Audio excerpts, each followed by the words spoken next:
Sun Risers Hyderabad home ground హైదరాబాద్లో ఉండదా? HCA ఎస్ఆర్హెచ్ను టార్చర్ పెడుతోందా?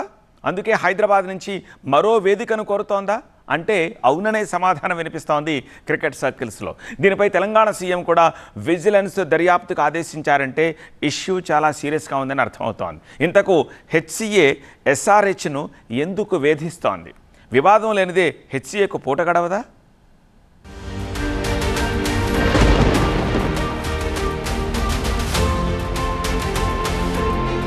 HCA versus SRH.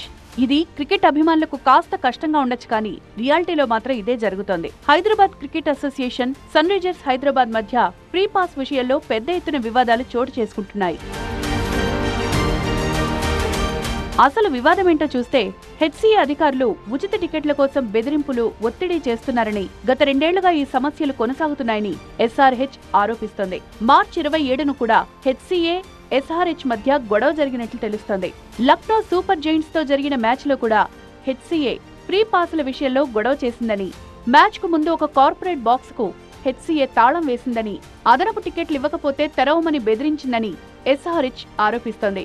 ఇలాంటి గొడవలు కంటిన్యూ అయితే తమ హోమ్ గ్రౌండ్ ను వేరే వేదికకు తరలిస్తామని ఎస్ఆర్హెచ్ వార్నింగ్ ఇస్తోంది. ఈ మేరకు హెచ్సిఏకు మెయిల్ కూడా పంపినట్లు సమాచారం. అలాగే తెలంగాణ ప్రభుత్వానికి, బీసీసీఐ కూడా ఫిర్యాదు చేస్తామని ఆ మెయిల్లో ఎస్ఆర్హెచ్ హెచ్చరించినట్లు వార్తలొచ్చాయి. కానీ హెచ్సిఏ వర్షన్ మరోలా ఉంది. అసలు ఫ్రీ పాసుల విషయంలో తామెవరినీ బెదిరించలేదని, ఎస్ఆర్హెచ్ నుంచి ఎలాంటి అధికారిక ఈమెయిల్ రాలేదని సోషల్ మీడియాలో వస్తున్న వార్తల్లో నిజం లేదంటోంది.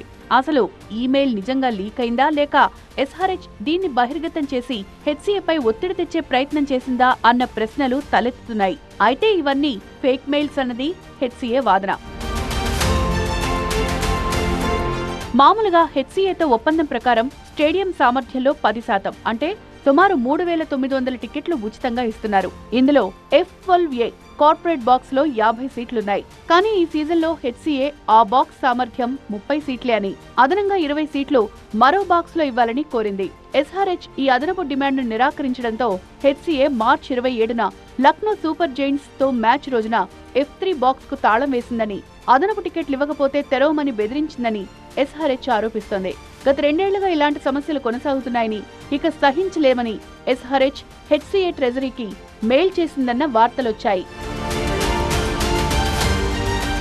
నిజంగా ఎస్ఆర్హెచ్ ఆరోపణల్లో వాస్తవం ఉండి హెచ్సిఏ టార్చర్ పెడుతుంటే ఎస్ఆర్హెచ్ హోమ్ గ్రౌండ్ ను వీడే అవకాశం ఉంది. ఇదే జరిగితే హైదరాబాద్ బ్రాండ్ ఇమేజ్ కు పెద్ద దెబ్బ. ఇది కేవలం క్రికెట్ సమస్యగానే కాదు, హైదరాబాద్ ఇమేజ్ పైన ప్రభావం పడే అవకాశం ఉంది.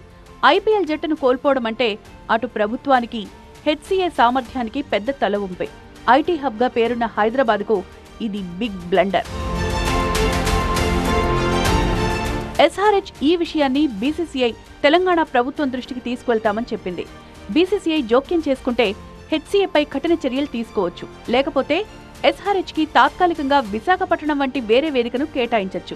అందుకే తెలంగాణ సీఎం రేవంత్ రెడ్డి ఎస్ఆర్హెచ్ కు మద్దతుగా హెచ్సిఏకు వార్నింగ్ ఇచ్చారు. ఫ్రీ పాసుల విషయంలో సన్ రైజర్స్ ను ఇబ్బంది పెడితే కఠిన చర్యలు తీసుకుంటామని హెచ్చరించారు.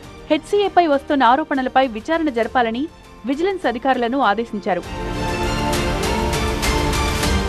హెచ్సిఏపై గతంలోనూ అనేక అవినీతి ఆరోపణలొచ్చాయి. విద్యుత్ బిల్లుల విషయంలోనూ వివాదాల్లో చిక్కుకుంది. ఇప్పుడు ఫ్రీ పాస్ వివాదం. మరి ఈ వివాదం ఎటు తిరిగి ఎటుపోతుందో అన్న ఆందోళన అటు క్రికెట్ అభిమానుల్లో కనిపిస్తోంది. మరి చూడాలి, ఇష్యూ చినిగి చాటవకుండా 4 గోడల మధ్య పరిష్కారం అవుతుందా అన్నది.